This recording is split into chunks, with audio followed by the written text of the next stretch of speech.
I heard of one lady, in brief summary. She was born in a poverty-stricken village in Maharashtra, India. She never really had any education. When she was a little girl and wanted to go to school, her family made her take care of the buffaloes. When she was 8 years old, she was married. I think actually she was 9 years old. She was married to a man who was about 30. By the time she was 19, she had 3 sons, and she was pregnant. A mafia type of person who was exploiting the people of the village was especially forcing the women of the village to work really hard and paying them practically nothing. And everyone was afraid. But Sindhutai told the local collector, who was overseeing the police, and that person was stopped from what he was doing. But he was so angry. He went and told Sindhutai's husband a lie. He said, "You are such a fool. Your wife is having affairs with so many men. In fact, the child that is within her womb is my child, not yours. I've been having sex with her. If you don't kill the child and kill her, I will kill you."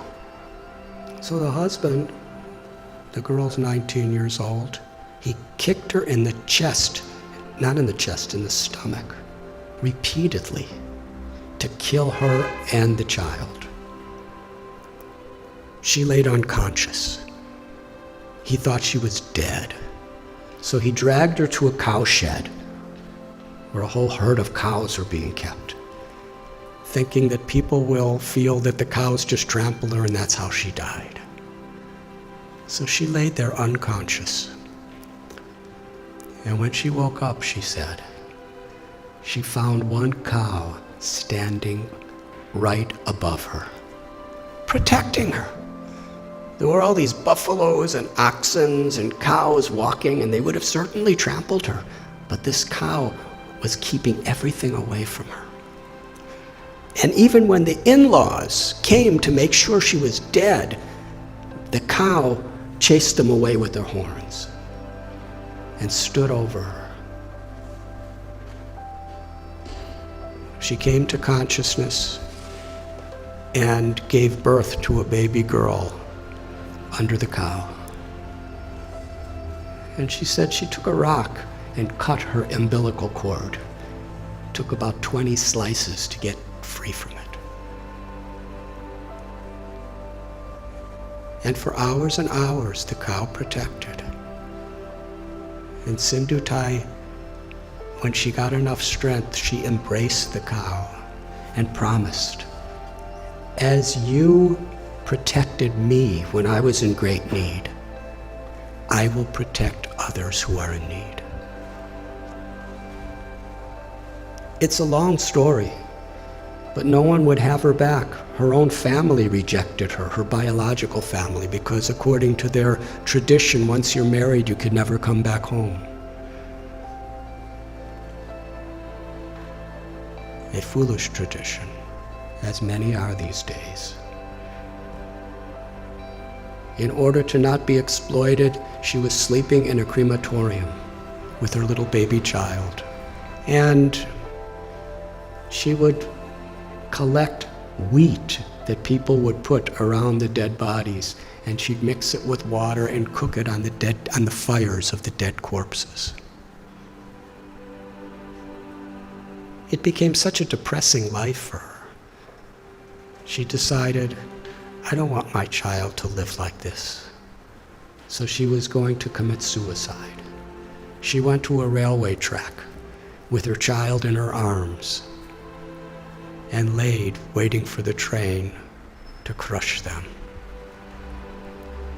But as she was laying there, she heard someone crying in anguish.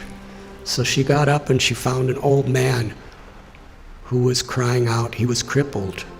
He was very, very invalid. He was crying for some food and water, so she went and begged and got him food and water. And she was thinking that old man was the voice of God. She called Krishna. She said, was telling me that I had a higher purpose in life than to commit suicide. I have something to do, something to contribute to this world. But then later in the day, she was sitting in a field wondering, what am I going to do? I have nothing. I have no one. How can I help anyone? She was under a tree, and she saw that there was a branch of the tree that a woodsman with an axe had violently cut.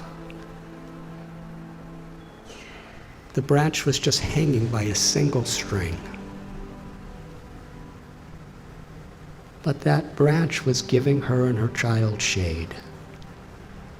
So she was thinking, this is the answer. However much I have been beaten down, still I could do something for others. So she started going and finding homeless, abandoned, orphan children. And she became their mother, taking care of them. Somehow or other, she learned how to sing really nice, and she begged with her singing, and she provided for them, and somehow or other kept them safe. And after some time, people saw what a difference she was making to so many people that they built an orphanage for her. Over the years, she said, she's had about 1,500 children, over 1,000 grandchildren.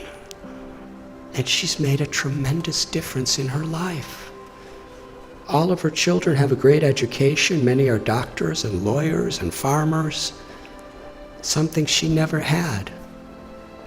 She's won so many awards internationally for her accomplishments. But then she explained what the most meaningful and fulfilling thing she ever did in life.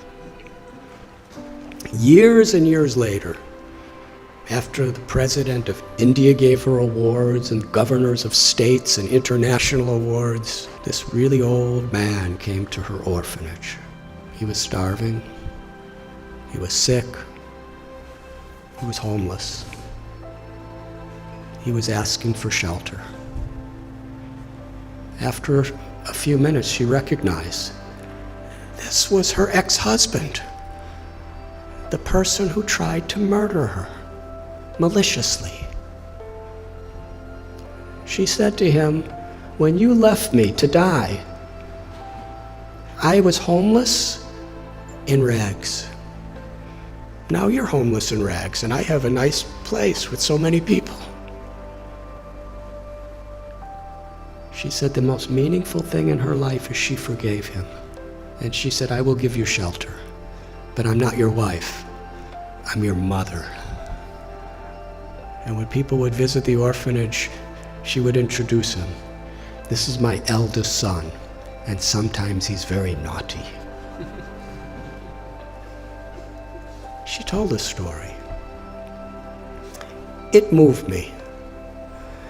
So at one place, I shared this story, and somehow it was on YouTube.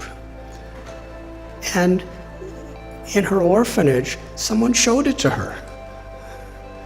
So she wanted to meet me. So in Pune, I met her. And she was with a couple other people. And we spoke for about an hour together. It was a wonderful conversation. And afterward, there was one lady who was sitting next to her, who was just beaming with smiles the whole time, but didn't say much of anything. And when I was just about to leave, Sindhutai said, I want to introduce you to this girl.